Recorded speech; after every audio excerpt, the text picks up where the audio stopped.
За энэ ингээд өдрийн цагаар ингээд сандал байж байгаа. Оройн цагаар ингээд оруулчих.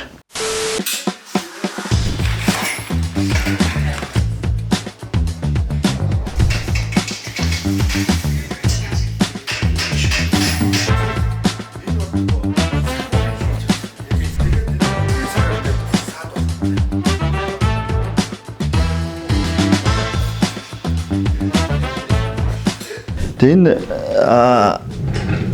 ор болдог одоо сандлыг одоо бүсийн онцлог эмчилгээний төвийн одоо хавдрын тасаг тийм ээ тасагт одоо хандуулж байгаа.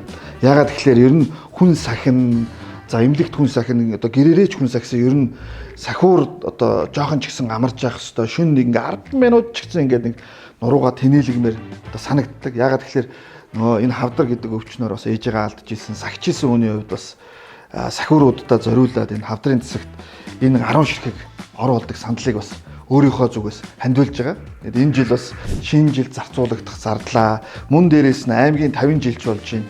Бас одоо бусдыгаа уриалахад энэ 50 жилийн ойгоор бас нийгэмд хэрэгтэй хандвийн одоо үйл ажиллагаагаа зохион байгуулж оролцоорой гэдгийг бас уриалах гад энэ арга хэмжээг бас хийж байгаа. За дээрээс нь ерөнхийдөө бол энэ үйл ажиллагааг ингээд ухсраад өнөөдөр ингээд явж байгаа хооронд бүрийн мөнгө заяа гэдэг ихч маань одоо ингээд 5 гудас 5 хүнжлийг бас гамболдоо ингээд та нар ингээд үйл ажиллагаа явуулж байгаа бол хандийн үйл ажиллагаанд нэгдэе аа. Тэгээ энэ үйл ажиллагаанд чинь нэгдээд одоо энэ бүтээгдэхүүнийг одоо бэлэг болгоё гэдэг ингээд энэ сайн улсын аян маань өрнөж байна. Тэгээд 50 жилийнхаа хойд нийгэм тустай ажил хамтдаа хийцгээе.